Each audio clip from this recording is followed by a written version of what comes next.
Dnes ráno som stál na okraji jedinej činnej sopky na celom kontinentálnom území Európy. Dnes večer ju budem sledovať, ako mizne v diaľke z paluby lode. Teda aspoň taký bol plán a celé to stálo menej, než si myslíte.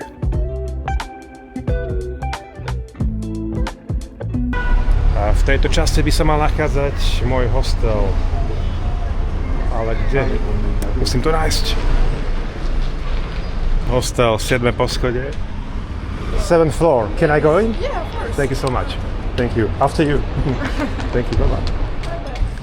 Slečny ma trošku usmernili.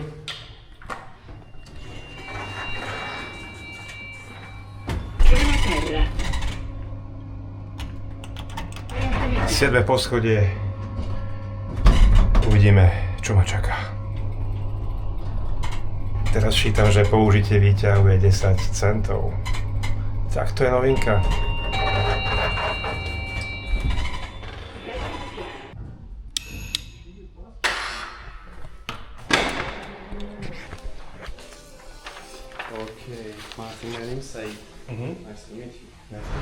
Takže takto vyzerá môj výhľad z hostela. Na izbe sme momentálne dvaja, takže nechcem to veľmi natáčať, možno neskôr. Sú tam 4 postele. Takže zrejme ešte niekto príde. No a môj plán je každopádne dať si sprchu a nájsť nejaké miesto pre lokálne pivo. Recepcia je na 7. poschodí a moja izba je na 6. A sprchy sú na 7. aj vecko je na 7. Sprcha taká basic, jednoduchá. S výhľadom. Ideme na pivo. Kokos to otváranie, to je... Keby som otváral väznicu.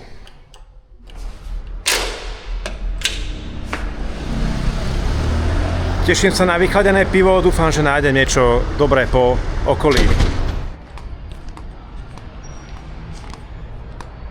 A myslím si, že som to našiel.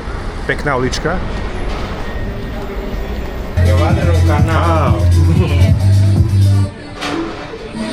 Pýtal som si veľké pivo. Podľa mňa je to také trojdecové, ale je to pre nich veľké pivo. Že vraj malé je ešte menšie. Na bare sa ma pýtali, odkiaľ som, povedal som im zo Slovenska a konštatovali a rovno sa ma pýtali, že vy tam pijete teda viacej asi ako my, že? Tak som povedal, že je to dosť možné. A potom sa pýtal, že či pijeme viacej pivo alebo víno. Tam som už nevedel povedať jednoznačnú odpoveď a povedal som mu, že aj, takže Slováci pijeme viac víno alebo pivo, dajte odpoveď.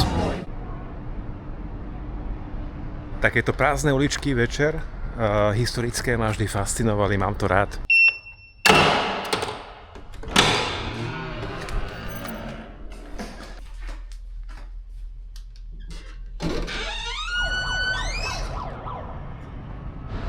Zajtra ma čaká túra a idem na sopku väzu, bude to taká poldenná záležitosť.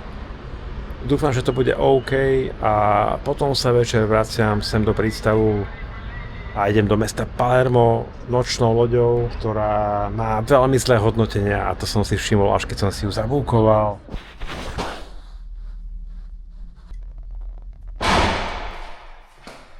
Celkom fajn noc na počudovanie, čakal som, že to bude rušnejšie, ale všetci boli slušní a disciplinovaní a spali. Tá praženica je nejaká zelená.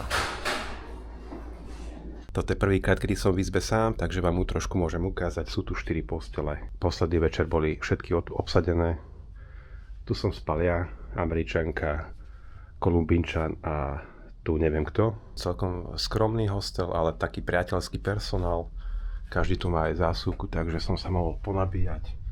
Každý tu má takú svoju klietku, ktorá sa dá zamknúť a ja som si samozrejme zabudol zámok doma a nekúpil som si tu, takže som to nezamkol. No a madrac je pohodlný a podúška mohla byť trošku hrubšia a prikryvka mi postačovala.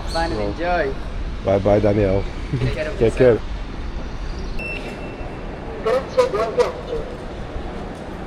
Vstupenka na sopku väzu sa kupuje presne na určitý čas. Je tu celkom tma a zvláštna atmosféra, strašidelná.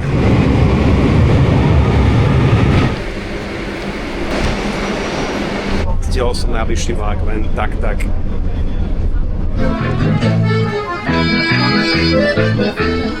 Približne po pol hodine sme sa dostali na stanicu Pompeje a tu už sú davy ľudí samozrejme, lebo je to tu veľmi populárne.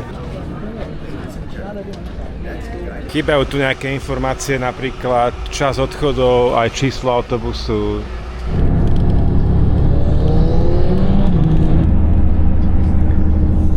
Vyzerá to bombovo, to som nečakal.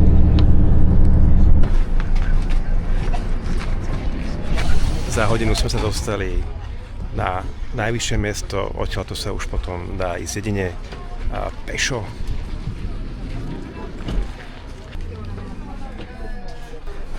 Suveníry, dal by som si nejaký sandwich, dúfam, že tu nezbankrotujem. Inside the ham, salami cheese. Okay, I will have one. Takáto sranda za 6 eur. Slanina, sír, nič moc. Perfect. Takže nebol žiadny problém, 11:40, ja som sa dostal dnu, aj keď ešte nie je 12 hodín a môžem šlapať.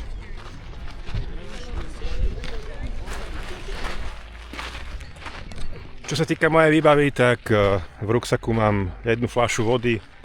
Čo sa týka topánok, tak také mierne turistické, spevnené, pohodlné. A myslím si, že netreba tu nejakú ťažkú obuv. Cesta bola celkom taká serpentínová. Niektorým ľuďom som videl, že bolo už zle. Chystali si sáčky.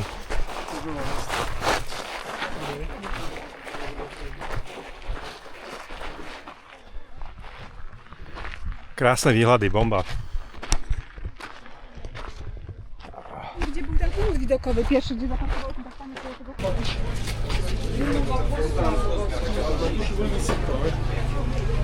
Menšia prestávka a potom pokračujeme.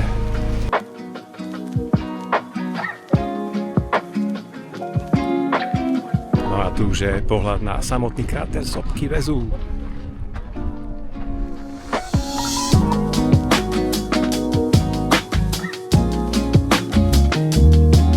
Cesta pokračuje, takže ideme ešte na samý Samočičky koniec a tu sa už zhromažďujú ľudia, takže je čas opustiť toto miesto. No a začína tu byť aj trošku viac ľudí, podľa očakávania, čo mne osobne nerobí veľký problém a skôr by robí problém, pokiaľ sú tí ľudia menej disciplinovaní a chodia krížom krážom, vrážajú do vás, tak to mi už trošku robí problém, no. Ale zatiaľ je to plus minus oka až na pár jedincov. Posledná erupcia bola v roku 1944 a presne táto sopka v roku 79 nášho letopočtu zničila Pompeje.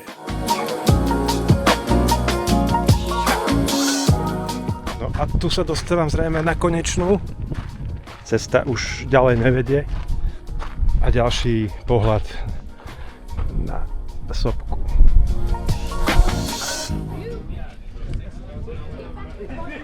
Vínka za 22 eur. Nepoznám reálnu cenu tých vín, ale zrejme je tu vysokohorská prirážka. To som si Powerade za 3,50 s miernou vysokohorskou prirážkou. Celkovo to hodnotím ako peknú prechádzku a mimoriadne obdivujem tých starších ľudí, ktorí sa sem dostanú. A stretávam tu ľudí, ktorí majú paličky, je vidieť na nich, že dávajú do toho posledné sily a predsa sa sem dostanú, takže toto má u mňa naozaj veľký obdiv. So you are not first time here? No, not my first time.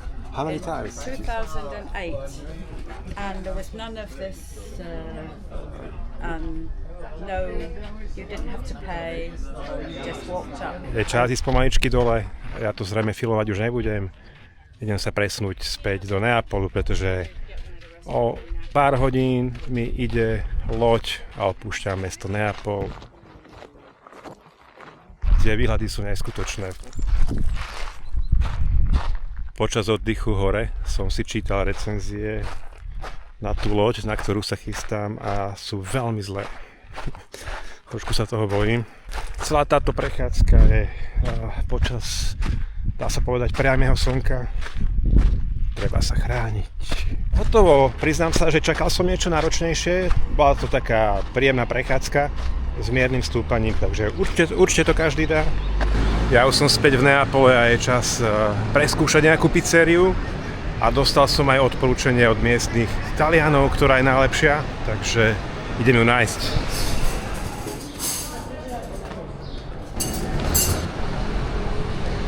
Podnik za podnikom čakajú svojich návštevníkov, stoly prestreté. Prišla mi pizza a vyzerá takto. Pizza bola totálne skvelá. Toto miesto doporučujem. Za pizzu som zaplatil, prosím pekne, 6 eur. No a predo mnou sa nachádza loď, ktorá ma zoberie na Sicíliu, do mesta Palermo. Bude sa jednať o nočnú plavbu, 11-hodinovú. No a táto loď nemá dobré recenzie, tak som zvedavý.